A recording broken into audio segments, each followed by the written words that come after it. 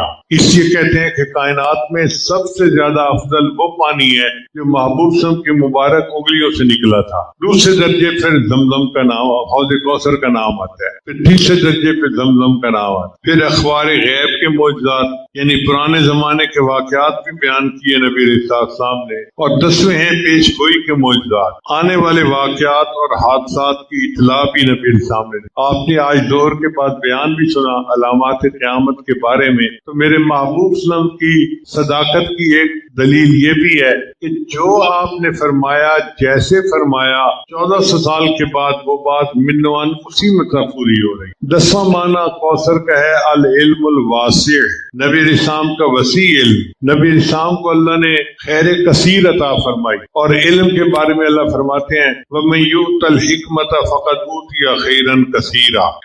ایک جلد اپنے حبیب صلی کے بارے میں فرماتے ہیں وَعَلَّمَكَ مَا لَمْ تَكُنْ تَعْلَمْ وَكَانَ فَضْلُ اللَّهِ عَلَيْكَ عَظِيمًا. چنانچہ نبی علیہ السلام نے فرمایا اوتیت علم الاول والآخرین.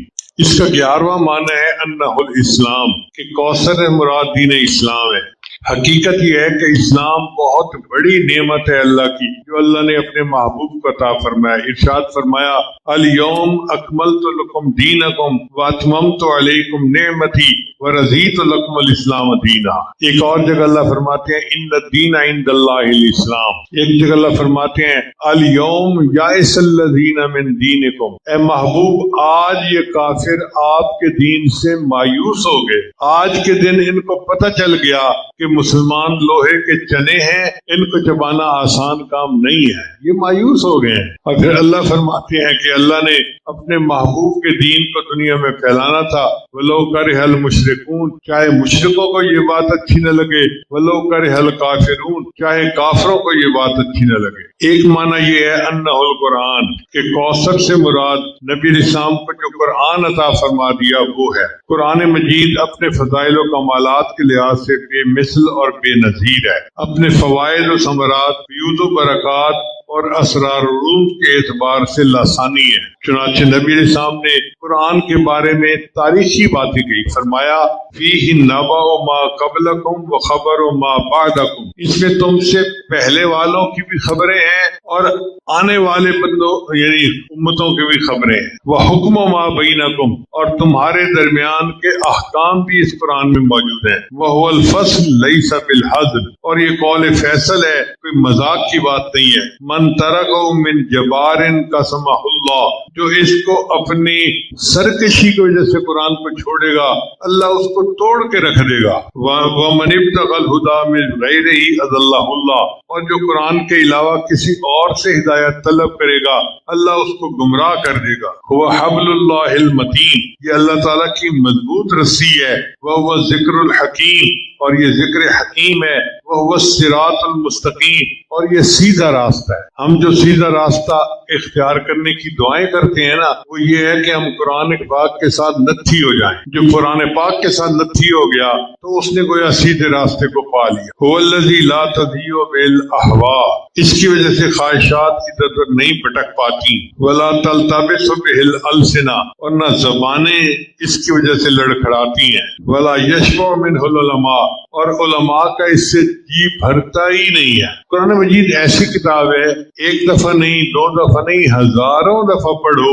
یہ نہیں ہوتا جی ہم پڑھ چکے ہیں اب اس میں کوئی انٹرسٹ نہیں رکھا. ہر دفعہ ایک نیا لطف ہوتا ہے، ایک نیا مزہ ہوتا ہے. اس کا مزہ اس طرح سمجھیے کہ جیسے سخت روزہ لگا ہوا ہو، بندہ افطار کرے اور اس وقت اس کو آئس کریم کھانے کے لیے کوئی دے تو ہر لقمہ کھانے کا الگ مزہ ہو. تو جس طرح آئس کریم کی ہر لقمہ کھانے کا مزہ الگ ہے، قرآن مجید کی ہر آیت کے پڑھنے کا مزہ جدا ہے. اس کو پڑھتے جائیے اور اللہ کی کتاب کے پڑھنے کے مزے لیتے جائیں۔ علماء کتنا ہی پڑھیں ان کو اس سے آسودگی نہیں ہوتی، یعنی بوریت نہیں ہوتی۔ کوئی کتنا ہی قرآن پاک پڑھے، اس کو دنیا کی عام کتاب ہو نا، ایک دفعہ پڑھو تو ٹھیک، دوسرے دفعہ پڑھنے کو دل نہیں کرتا، تیسری مرتبہ تو ہاتھ لگانے کو دل نہیں کرتا، چوتھی مرتبہ کہتا ہے بندہ یار میرے سامنے نام ہی نہ لو، تو 2-3 دفعہ کتاب پڑھ کے بندہ کہتا ہے نام ہی نہ لو۔ اور یہ قرآن مجید ہے کہ لوگ ساری زندگی اس کو پڑھتے رہتے ہیں۔ شیخ عزیز صاحب کے ایک بیان میں آپ نے سنا کہ ایک بزرگ نے اپنی زندگی میں 18,000 مرتبہ قرآن پاک پڑھا اور ان کو قرآن پاک سے سیرابی نہیں ہوئی۔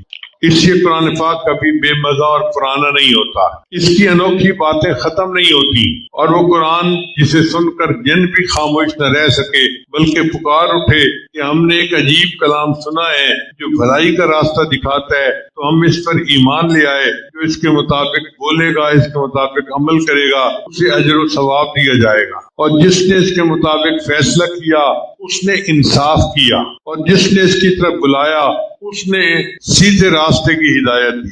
اور ایک معنی اس کا یہ ہے اولیاء کرام، اس امت کے اولیاء کرام ہیں کوثر سے مراد۔ چنانچہ کافر تو یہ سمجھتے تھے کہ نبی علیہ السلام کی وفات کے بعد آپ کا نشان مٹ جائے گا۔ اللہ رب العزت نے آپ کو ایسے جانشین عطا کیے، ایسے نائب عطا کیے، آج 1400 سال گزرنے کے بعد بھی نبی علیہ السلام کا زندہ ہے اور انہوں نے اپنے گلشن سجا رکھا۔ اس لیے جیسے نبی علیہ السلام کی ذات بہت اعلیٰ ہے، اللہ نے اس امت کے اولیاء کی شان بھی ایسے اعلیٰ بنا دی۔ نبی السلام نے فرمایا العلماء ورثۃ الانبیاء، علماء انبیاء کے وارث ہوتے ہیں۔ چنانچہ امت کے جو فقہاء تھے، محدثین تھے، واقعی ان کا درجہ اللہ نے بنی اسرائیل کے علماء جیسا لکھا، بس فرق یہ ہے کہ ان انبیاء کے پاس نبوت کا تاج تھا، ان کے پاس وہ تاج نہیں ہوگا، ورنہ قدر و منزلت میں یہ اس کے ساتھ ہو۔ حدیث مبارکہ میں آتا ہے قیامت دن انبیاء کی صفیں بنے گی، جہاں ختم ہوں گے وہاں پہ اس امت کے علماء کو اللہ بٹھا دیں گے، یعنی جس لائن میں انبیاء بیٹھے ہوں گے اسی میں علماء ہوں گے، مگر ان کے سر پہ نبوت کا تاج نہیں ہوگا۔ 13واں مطلب اس کا یہ ہے ان الکوثر النبوہ، کہ نبوت کامل جو اللہ نے اپنے محبوب کو عطا فرمائی، کوثر سے مراد وہ ہے۔ نبی علیہ السلام صرف نبی نہیں تھے، خاتم النبیین تھے، آپ نبیوں کے بھی امام تھے، نبیوں کے بھی نبی تھے۔ چنانچہ اللہ نے قرآن مجید میں اپنے نبیوں سے وعدہ لیا کہ اے میرے انبیاء، اگر تمہارے سامنے وہ رسول آئے جو تمہاری تصدیق کرے تو کیا تم اس پر ایمان لاؤ گے اور اس کی مدد کرو گے؟ وَإِذَا أَخَذَ اللَّهُ مِيثَاقَ النَّبِيِّينَ، اللہ نے انبیاء سے یہ عہد لیا، لَمَا آتَيْتُكُم مِّن كِتَابٍ وَحِكْمَةٍ ثُمَّ جَاءَكُمْ رَسُولٌ مُصَدِّقٌ لِّمَا مَعَكُمْ لَتُؤْمِنُنَّ بِهِ وَلَتَنصُرُنَّ قَالَ أَأَقْرَرْتُمْ، اللہ نے پوچھا میرے انبیاء کیا تم سب نے اس کا اقرار کر دیا؟ وَأَخَذْتُمْ عَلَىٰ ذَلِكُمْ إِصْرِي، اور اس پر جو ہے میرے ساتھ وعدہ پکا کر لیا۔ قالوا اقررنا، انہوں نے کہا ہم نے اقرار کیا۔ قال فاشهدوا، اللہ نے فرمایا پھر گواہ رہو، وانا معکم من الشاہدین، اور میں بھی تمہارے ساتھ گواہ ہوں۔ تو نبی علیہ السلام کو اللہ نے جو خاتم النبیین کا رتبہ دیا وہ کوثر میں شامل۔ 14واں مطلب ہے کہ کوثر سے مراد وہ اعلیٰ مقام قرب ہے جس کے اوپر کوئی مقام کسی بندے کے لیے ممکن ہی نہیں۔ بعض نے 15واں مطلب امام جعفر رحمۃ اللہ فرماتے ہیں کہ آپ کے قلب منور کے نور کو اللہ نے کوثر فرمایا۔ جس قلب کا نور پوری امت میں تقسیم ہو رہا ہے، آپ اندازہ لگائیے اس قلب کے اندر کتنا نور ہوگا، وہ کتنا منور قلب ہوگا، اس کو کوثر کہا گیا۔ 17واں یہ کہ سورہ کوثر سے مراد یہی سورہ کوثر ہی ہے۔ سورہ کوثر کی 3 آیات ہیں، انا اعطیناک الکوثر فصلی لربک وانحر ان شانئک هو الابتر۔ یہ قرآن مجید کی سب سے چھوٹی سورت ہے۔ جب یہ سورت اتری تو مکہ کے کافر نے سوچا کہ بڑے اچھے اشعار ہیں اور ایک شعر کی کمی ہے، اگر چوتھا شعر فٹ ہو جائے نا پھر ہم کہیں گے دیکھو جی ہم نے تمہارے مقابلے کا قرآن بنا دیا۔ چنانچہ مکہ مکرمہ کا ایک شاعر تھا جو غاروں میں رہتا تھا، تنہائی میں وقت گزارتا تھا، یعنی غالب اور میر تقی میر جیسا کوئی شاعر تھا، الگ زندگی گزارتا تھا۔ وہ اس کے پاس گیا اور اس کو جا کے کہا کہ یہ 3 فکرے تو میں نے بنا دیے، 4تھا فکرہ میں نے نہیں بنایا، وہ تو بنا دے۔ اس نے وعدہ کر لیا۔ اب وہ کئی دن سوچتا رہا کہ 4تھا فکرہ کون سا بناؤں جو فٹ ہو جائے۔ 1 ہفتے کا اس نے وعدہ کیا تھا اور وہ کافر بڑا خوش تھا کہ میں 1 ہفتے کے بعد آؤں گا اور مسلمانوں کے پیغمبر کو بتاؤں گا کہ دیکھو تمہارے کلام کے ساتھ جیسا میں نے بھی کلام بنا لیا۔ چنانچہ 1 ہفتے کے بعد وہ اس سے جواب لے کے آیا تو فکرہ کیا فٹ ہوا تھا؟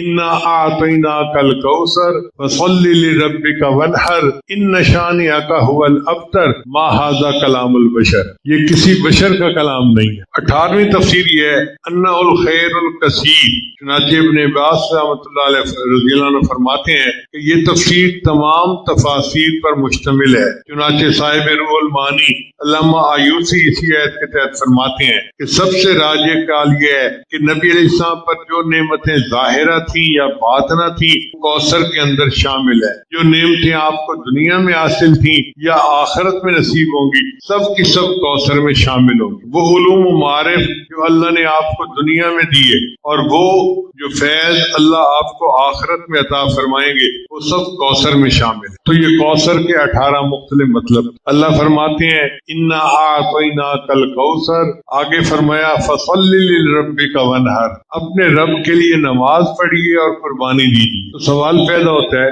کہ بھئی شکر ادا کرنے کا تو حکم نہیں دیا، نماز پڑھنے کا حکم دیا ہے۔ تو مفسرین نے کہا کہ نماز پڑھنا خود شکر ادا کرنے کا ایک طریقہ ہے۔ اللہ قرآن میں فرماتے ہیں وَلِلَّهَ فَاعْبُدْ وَكُن مِّنَ الشَّاكِرِينَ، اپنے اللہ کی عبادت کیجیے اور شکر ادا کرنے والوں سے بن جائیے۔ تو گویا یہ شکر ہی ہے جو نبی علیہ السلام بدنی اعتبار سے، ایک ہوتا ہے لسانی شکر، ایک ہوتا ہے بدنی شکر، اور پھر آگے فرمایا وانحر، قربانی دیجیے۔ تو ان کا مطلب یہ ہے کہ بدنی عبادت بھی کیجیے، مالی عبادت بھی کیجیے۔ چنانچہ جب کسی بندے پر انعامات ہو، جب کسی بندے پر اللہ کی خاص مہربانیاں ہوں، اس کو چاہیے کہ وہ مالی طور پر بھی شکر ادا کرے، جسمانی طور پر بھی شکر ادا کرے۔ نہر کہتے ہیں جانور کو ذبح کرنا، اونٹ کو ذبح کرنے کا نام نہر ہے۔ اس سے مراد جانور کی قربانی ہے، اونٹ کی ہو یا بکری گائے کی۔ تو یہ فلاح کے 2 اصول ہیں اللہ نے قرآن مجید میں بتا دیے کہ بندہ نماز پڑھے اور قربانی دے۔ اس کا نتیجہ کیا ہوگا؟ ان شانئک هو الابتر، تیرا دشمن یقیناً مقتول نسل ہوگا، ابتر ہوگا۔ چنانچہ جن کافروں نے نبی علیہ السلام کو تانے دیے، آج نہ ان کی نسلوں کا پتہ نہ ان کے نام و نشان کا پتہ، اور اللہ نے اپنے حبیب کا تذکرہ بھی باقی رکھا ہوا ہے اور جو انعامات عطا کیے ان کو بھی باقی رکھا ہوا۔ تاریخ میں مختلف انبیاء تشریف لائے، ان کی قوموں نے ان کے اوپر اعتراضات کیے، تو اللہ نے ان انبیاء کی زبانی قوم کو جواب دیا۔ مثلا حضرت نوح علیہ السلام کو ان کی قوم نے کہا تھا انا لنراک فی ضلال مبین، ہم تو آپ کو صریح گمراہی میں دیکھتے ہیں۔ تو اللہ نے اپنے نوح علیہ السلام کی زبانی جواب دلوایا یا قوم لیس بی ضلالہ، اے قوم میں گمراہ نہیں ہوں۔ قوم اعتراض کر رہی ہے، نبی علیہ السلام خود جواب دے رہے ہیں۔ حضرت ہود علیہ السلام کو قوم نے کہا کہ ان لراک فی سفاہہ، ہم تو تمہیں کم عقل دیکھتے ہیں، پاگل دیکھتے ہیں۔ تو نوح علیہ السلام نے جواب دیا یا قوم لیس بی سفاہہ، اے میری قوم میں کم عقل نہیں ہوں۔ حضرت موسیٰ علیہ السلام کو فرعون ملعون نے کہا تھا انی لاظنک یا فرعون مسحورا، اے موسیٰ میں تو تجھے سحر زدہ دیکھتا ہوں۔ تو موسیٰ علیہ السلام نے اس مردود کے تان کا جواب دیتے ہوئے فرمایا انی لاظنک یا فرعون مسحورا، اے فرعون میں تجھے ہلاکت میں مبتلا دیکھتا ہوں۔ تو اندازہ کیجئے کہ ہر نبی پر ان کی امت نے اعتراضات کیے، اللہ نے اس نبی کی زبان سے جواب دلوایا۔ لیکن جب اس امت کی باری آئی اور امت کے کچھ کافروں نے نبی علیہ السلام پر اعتراض کیا، انہوں نے نبی علیہ السلام کو مجنون کہہ دیا، اللہ نے اپنے محبوب سے اس کا جواب نہیں دلوایا، خود جواب دیا۔ فرمایا نون والقلم وما یسطرون ما انت بنعمت ربک بمجنون، اے میرے محبوب آپ تو بالکل ہی مجنون نہیں ہے، وَإِنَّكَ لَعَلَىٰ خُلُقٍ عَظِيمٍ، آپ تو اخلاق کے بڑے اونچے مرتبے پر فائز۔ اور پھر ولید بن مغیرہ جس نے یہ لفظ کہا تھا اللہ نے قرآن مجید میں اس کو ایک کے بدلے 10 گالیاں دی. فرمایا ولا تطع كل حلاف مہین حماز مشاء بنمیم مناع للخیر معتد اثیم عتل بعد ذلك زنیم. اے میرے محبوب اس کی بات مت مانیے جو قسمیں کھانے والا، بے قدر، تانے دے، چغلی کھاتا پھرے، بھلے کام سے روکے، حد سے بڑا ہوا، بڑا گناہگار، اجڑ اور ان سب کے پیچھے بڑا بدنام. ایک کے بدلے اللہ نے اس کو 10 سنائی. یہاں شاہ عبد العزیز رحمۃ نے تفسیر عزیزی میں ایک نقطہ لکھا ہے. وہ فرماتے ہیں ایک کلمہ گستاخی کا اگر کسی نے نبی علیہ السلام کے بارے میں بولا، اللہ نے جواب میں اس کے 10 عیب گنوا دیے. اس سے پتہ چلتا ہے کہ نبی علیہ السلام کی گستاخی کی سزا 10 گناہ ہیں. تو پھر نبی علیہ السلام کی تعریف کی بدلہ بھی 10 گنا ہونا چاہیے. چنانچہ نبی علیہ السلام نے فرمایا من صلی علیہ واحدۃ صلی اللہ علیہ عشرا، جو مجھ پر ایک دفعہ درود بھیجے گا اللہ اس کے اوپر 10 رحمتیں نازل فرمائے گا. یہ سورہ کوثر کی تفسیر تھی جو آج ہم نے پڑھی. اب اس کے فوائد بھی سن لیجئے. خواب میں نبی علیہ السلام کی زیارت کے لیے جمعہ کی رات کو سونے سے پہلے باوضو ہو کر سورہ کوثر کو 100 دفعہ پڑھے اور 100 مرتبہ درود شریف پڑھے اور باوضو ہی سو جائے تو نبی علیہ السلام کی زیارت نصیب. بہت سارے لوگوں کو شوق ہوتا ہے کہ نبی علیہ السلام کی زیارت نہیں ہوئی. جمعرات کو 100 مرتبہ سورہ کوثر پڑھے اور 100 مرتبہ درود شریف ساتھ پڑھے. اللہ تعالیٰ زیارت عطا فرمائے. جو آدمی سورۃ الکوثر کو لکھ کر اپنے گلے میں باندھے تو وہ امن میں رہے گا. تنہائی میں 300 بار پڑھنے سے اللہ اس کو دشمنوں پر غلبہ عطا فرمائیں گے. ایک اور اس کا خوبی سنیے. اگر کوئی شخص اولاد سے محروم ہے تو روزانہ 101 دفعہ سورۃ الکوثر بسم اللہ کے ساتھ پڑھے، انشاءاللہ اس کو اولاد کی نعمت عطا فرمائیں. جس شخص کی اولاد زندہ نہ رہتی ہو اگر وہ اس سورت کو 700 دفعہ صبح کی نماز کے بعد 41 روز تک پڑھے انشاءاللہ اس کی اولاد زندہ رہے گی. اگر کوئی خواب میں دیکھے کہ میں سورہ کوثر پڑھ رہا ہوں، تعبیر یہ ہے کہ مال اور نعمت اللہ اس کو عطا فرمائے. حضرت خواجہ فرید الدین عطار رحمۃ اللہ پندنامہ میں شعر لکھتے ہیں اے بادشاہ میرے گناہوں کو معاف کر دے، ما گناہ گاریم آمرزگار. میں گناہ گار ہوں اور بڑا رحم کرنے والا ہے. تو نکوکاری و ما برکردہیم. اللہ تو اچھا ہے اور میں بہت ہی برا ہوں. جرم بے پایا و بے حد کردہیم. میں نے بے حد اور بے پناہ جرم کیے ہیں. سال ہا در فسق عیسیاں گشتہیم. سال ہا سال اے اللہ میں گناہوں کے اندر ڈوب رہا ہوں. دائمن در بند عیسیاں بدہیم. ہم کرین نفس و شیطان بودہیم. روز و شب اندر معاصی بودہیم. میں نے نفس اور شیطان کی قربت اختیار کی اور دن رات میں گناہوں کے اندر پڑا رہا. غافل از یؤخذ نواسی بدہیم. اور میں غافل ہو گیا کہ اللہ تعالیٰ چھانیوں کڑ کر بندے کو جہنم میں ڈالنے والا. بے گناہ نہ گزشتہ برما ساعت. میرے اوپر کوئی ساعت بھی گناہوں کے بغیر نہیں گزری. بہادور دل نہ کرتا طاعت. اور میرے دل نے کوئی طاعت حضوری کے ساتھ نہیں کی. اے اللہ کیا ہوا بندہ اب آپ کے دربار پہ حاضر ہے. آپ روی خود بعیسیاں ریختہ. میرے مولا مغفرت دارت امید از لطف تو. مغفرت فرما اپنے مہربانی کے ساتھ. ذان کے خود فرمود اے لا تقنط. اس لیے کہ تو نے خود کہا ہے کہ میرے بندوں مجھ سے مایوس نہ ہونا. بنی اسرائیل کا ایک نوجوان تھا جو بہت گناہ گار. اس کا واقعہ سن کے میں بات مکمل کرتا ہوں. وہاب ابن منبہ رحمۃ اللہ علیہ فرماتے ہیں کانا فی زمن موسیٰ علیہ السلام شاب. موسیٰ علیہ السلام کے زمانے میں ایک نوجوان تھا. آتن بڑا سرکش تھا.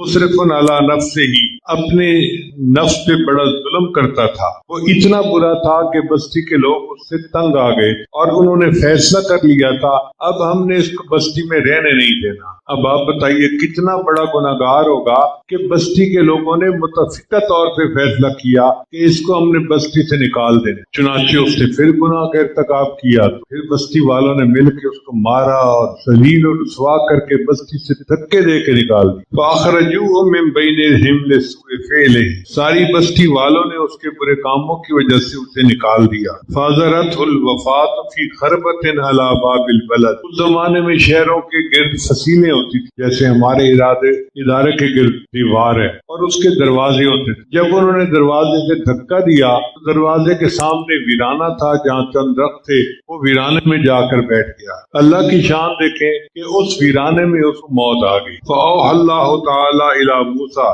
اللہ تعالیٰ نے موسیٰ علیہ السلام پر وحی نازل فرمائی، إِنَّ وَلِيًّا مِّنْ أَوْلِيَائِي حَضَرَهُ الْمَوْتُ، اے موسیٰ علیہ السلام میرے اولیاء میں سے ایک ولی کو موت آ گئی ہے۔ فَاحْضُرْهُ وَغَسِّلْهُ وَصَلِّ عَلَيْهِ، آپ اس کے پاس جائیے، اس کو غسل دیجیے اور اس کی جنازے کی نماز پڑھیے۔ وَقُلْ لِمَنْ كَثُرَ عِصْيَانُهُ يَحْضُرْ جَنَازَتَهُ، دیجیے کہ جس بندے کے گناہ بہت ہوں وہ آ کے اس کے جنازے کی نماز پڑھے، میں اس کو بھی معاف کر دوں گا۔ وَاحْمِلُهُ إِلَيَّ، اور اسے قبر میں دفنا دیجیے، لِأَقْوَمَ سَوَاهُ، تاکہ میں اس کے ساتھ اچھا معاملہ کروں۔ فَنَادَى مُوسَىٰ علیہ السلام فی بنی اسرائیل، موسیٰ علیہ السلام نے بنی اسرائیل میں اعلان کروا دیا، لوگوں اللہ کے اولیاء میں سے ایک ولی کی موت آئی ہے، جو جنازہ پڑھے گا وہ بخشا جائے گا۔